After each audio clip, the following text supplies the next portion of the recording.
D&D or Call of Cthulhu? Here are 5 reasons the great old one should grace your game table this spooky season. Hey there, adventurers, I'm Judd, and this is Short Rest Studios, where we dive into the fun of tabletop role-playing because fun builds community. I get up to all kinds of craziness around here. Subscribe to the channel and hit the notification bell so you don't miss any of it. And please consider supporting the channel by joining the Adventurers Guild on Patreon. The link is down below.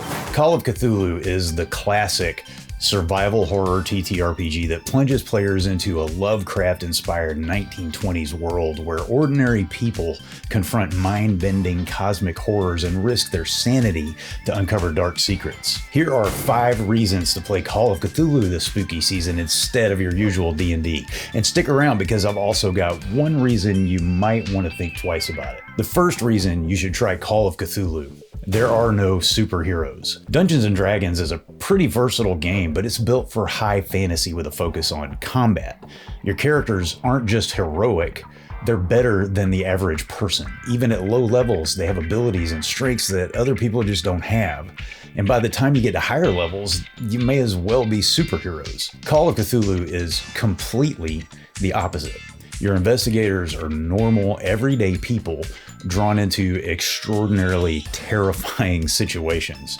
They're facing horrors they can't possibly defeat. Where D&D has a focus on combat due to its wargaming roots, and COC, you don't want to fight unless you absolutely have to because you'll most likely die. The goal is not to kill monsters, get loot, and level up. It's to solve the mystery, postpone the apocalypse, and hopefully not die or go insane in the process. Although you probably will. Reason number 2, you should try Call of Cthulhu this spooky season instead of D&D. It's skill-based, not class-based.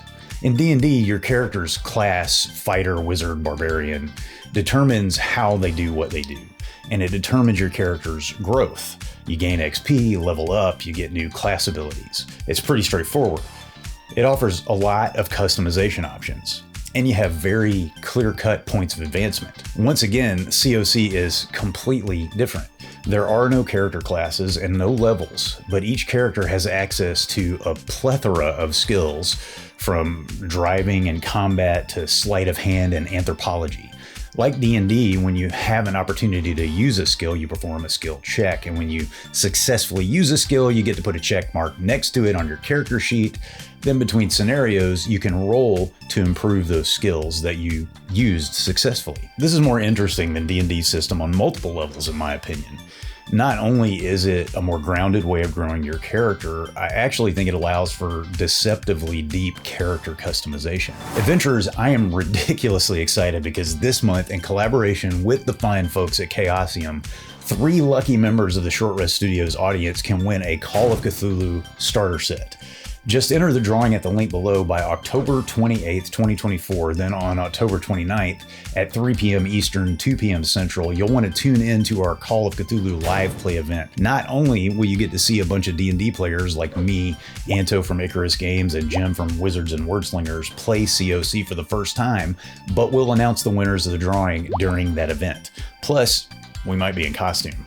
I'm dropping a link to that live stream in the description too. Third on our list of reasons to play Call of Cthulhu, the percentile system.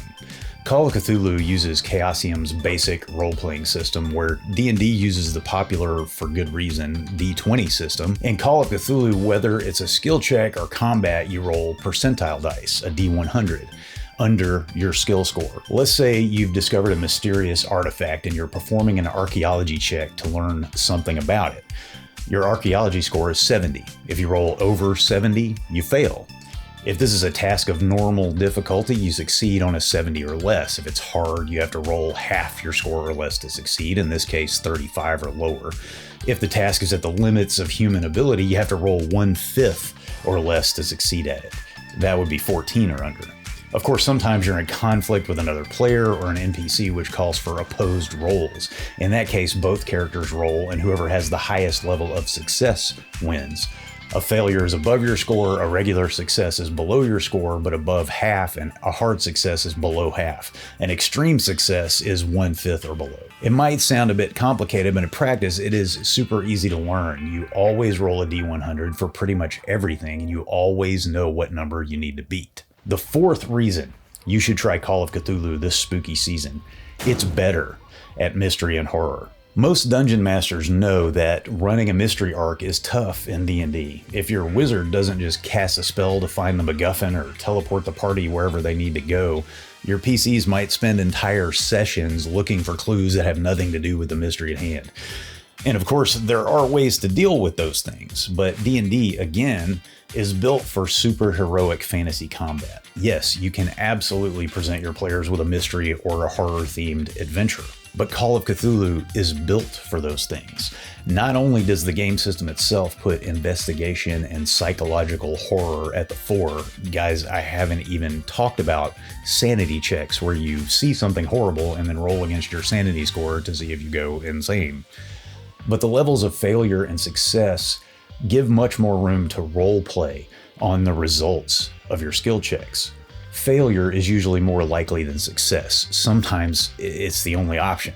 And failure just creates a new branch in the narrative and an opportunity for players to try things beyond what their character sheets say they can do. And if you've watched this channel for any length of time, you know that's one of my main gripes with D&D 5e. And finally, reason number 5, you should play Call of Cthulhu this spooky season instead of D&D.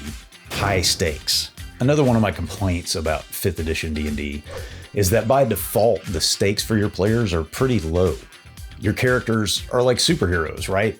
The more they progress, the harder they are to kill. If they do get down to 0 HP, they get death saves. Players invest so much in their characters just through the creation process that DMs are reluctant to let them die, even when the dice say they should.